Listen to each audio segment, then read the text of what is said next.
From a tentative agreement in the teacher talks to putting school board trustee elections on the radar, and all the buzz around the federal gun buyback program and the minister moving it forward. Time now for tonight's politics panel. Joining us this evening, Lise Gotell, a professor of women's and gender studies at the University of Alberta, and Don Hill, co-founder of the blog Beyond Polarity and a longtime broadcast journalist here in Alberta. Good evening to you both, and let's begin with a new development today in efforts to avoid a strike by Alberta teachers. Both the Alberta government and the Alberta Teachers Association signaling this morning they've reached a tentative agreement and that ATA members will be voting on that in a window opening Saturday. It closes late Monday afternoon. If they approve the deal, it will avert a strike expected to start October 6th. Now, Lee's Finance Minister Nate Horner issuing a statement today. If ratified, this deal will form the basis of labor stability and be a positive path forward. Surprised they'd come to an agreement, given how far apart the two sides appeared to be as late as last week, and the government even rolling out a media campaign. Yeah, well, I mean, they're going to get a lot of pushback if there is a strike from their voting base. Nobody wants to see a province-wide strike. But, you know, I'm hearing on X some rumors that the deal that's on the that's been offered, the offer or the tentative agreement is not all that different from the offer that was on the table with regards to salary.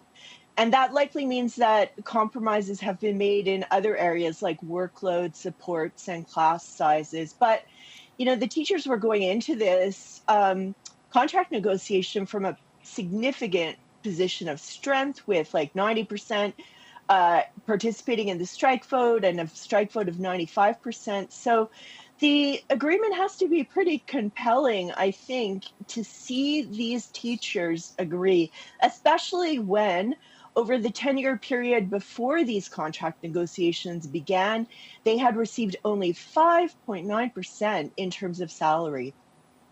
Don, to what degree do you see this being a response to building external pressure, be that coming from parents or even students, a large group of whom skipped class to make their voices heard on the steps of the legislature late last week?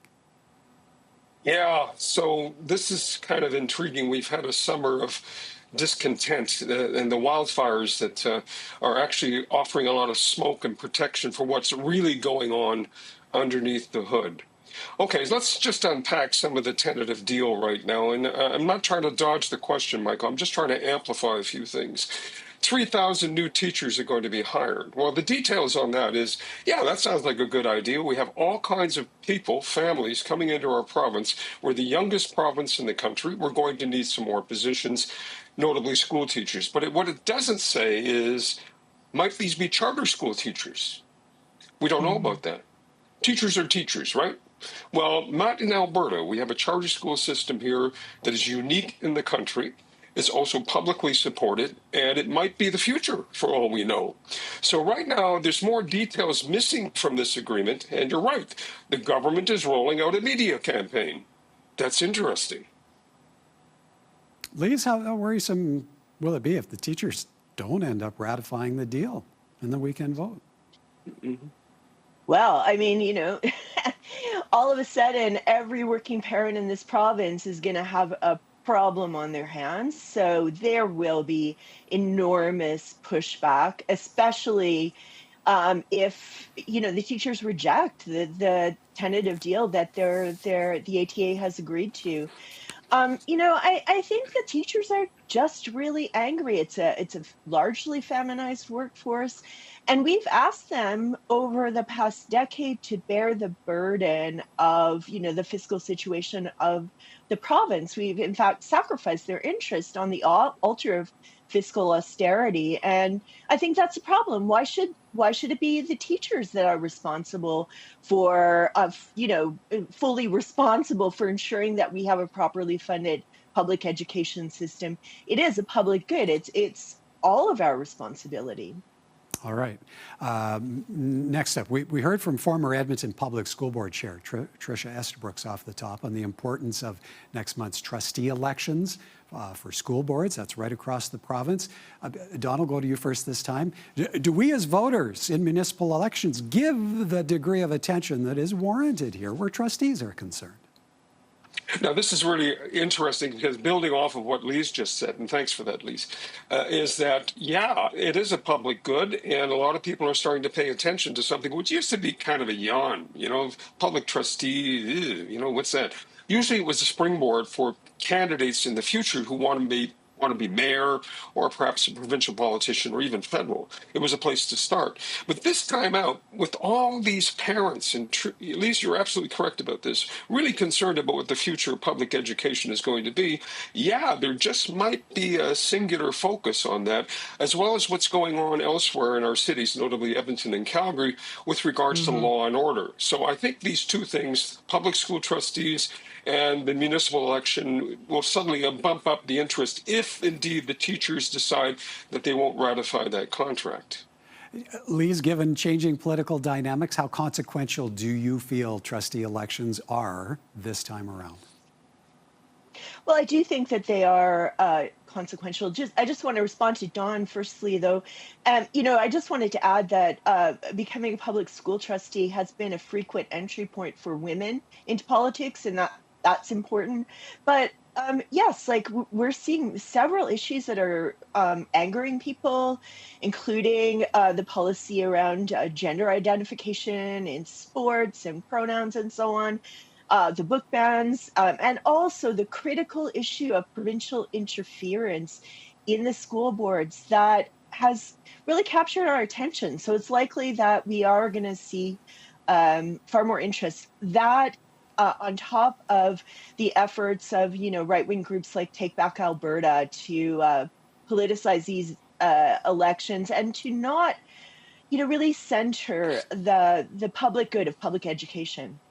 All right. On that note, time for us to take a bit of a break. But when we come back, blowback over Ottawa's gun buyback program and the federal minister struggling to defend it. More from our politics panel in a moment. Welcome back. Implementation plans are out for the federal government's contentious gun buyback program, and it comes as the minister responsible taking some heat. Have you not failed at the task of getting this moving faster? Absolutely not. Public Safety Minister facing tough questions as he unveiled the next phase of the federal firearms buyback. And there have been calls for his removal after the release of leaked audio where he questioned the efficacy and enforcement of the program. And there's further pushback coming from our province in a joint statement. Alberta Justice Minister Mickey Amery and Public Safety Minister Mike Ellis saying the province will not be enforcing what they call the gun grab and an attack on law-abiding firearms owners. Lise, let's start on the minister, Gary Ananda-Sangari. How warranted are calls for him to either resign or for the Prime Minister to fire him? Well, I mean, we have a minister who's responsible for this policy, who is caught questioning the policy. So ministers, of course, under the Convention of Collective Cabinet Responsibility, are responsible for defending the policies of the government. And given that this is such a central policy for public safety, one would think that this is a reason for the Prime Minister to be considering his cabinet position. Don, the Prime Minister expressing confidence in the minister when he was asked about it by reporters last night. How long, though, do you see that lasting? And what's the likelihood of a cabinet shuffle impacting any number of positions this early in the Carney government mandate? Well, first off, to unpack some of the question is to recognize that the Prime Minister has been only sitting in this chair with the old team that he inherited after 10 years of Liberal governments. And he's not going to shuffle the deck so quickly on minor issues when we have a catastrophe in the wake of what's going on in the United States. We have no idea what our economy looks like even 6 months from now, let alone next week. So I think he's just going to have to work with what's there and perhaps wait until this session of Parliament is over before moving along to what he should be doing, is culling the herd, but not the herd of cabinet ministers, the things that these people have been hearing for the last 10 years from the prior prime minister who had some enthusiasms about guns and all this other stuff. So I think it's going to be situation normal for the next little while, Michael. That's my take on it. Okay, so Lise, what then is to be made of debate over this gun buyback program and the degree of politics at play between the government and the opposition?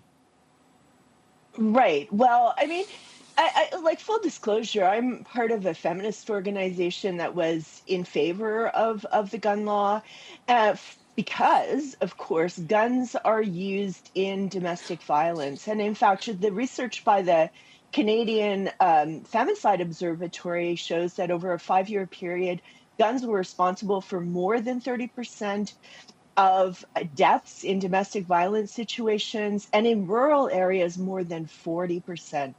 So this is a serious issue. I think, what Don was saying about the previous government's enthusiasm, that may well be true, but I see this as being a really important issue. And our government is focused solely on the rights of gun owners, not looking at the costs of gun violence. Okay, maybe to pick up on that, Don, Alberta obviously weighing in here, as we heard a moment ago from the two ministers. How much of an opportunity is this for the Smith government? Well, that's, again, not to beat up on Lise, sorry, bad pun, but it's not guns that kill people, it's people that kill people. Now, I know that's a refrain that you've heard over and over again, but the one thing that's missing in this conversation even today is, in this domestic violence situation, is it an illegal gun that was used, or was it a legal gun that was used? And I think that's the crux of the matter right now. Look, I'm not going to debate with Lise at all that domestic violence is an issue in our country. It is. However, all these other things that we've inherited from the prior Liberal regime needs to be looked at again with a careful lens about what is more important right now, our economy. We have people, for instance, coming into our province, young families coming here, looking for work, looking for places to live. And we need to move along from what was used to be a big deal and focus on what the present is all about, which is all the things I just discussed. Well, and Lise, this is still in the headlines, though. So how much of a leg do you see the Alberta government having to stand on when it states it will not enforce the federal program, and further that it will continue to advocate for Alberta to regulate the use of firearms? Right. Well, I mean, the thing is that criminal law is a federal responsibility. So, yes, the provincial government can order provincial police forces not to enforce the buyback, but the law still remains in effect. And it's possible for the federal government to order the RCMP in their federal policing jurisdiction to implement this buyback. So it's not like it won't happen here. It could well happen here, despite the opposition of the government. Yeah, some interesting times ahead. Okay, folks, we have to leave it there. Great to see you both. Thank you kindly. See you again, Michael. Take care, Michael.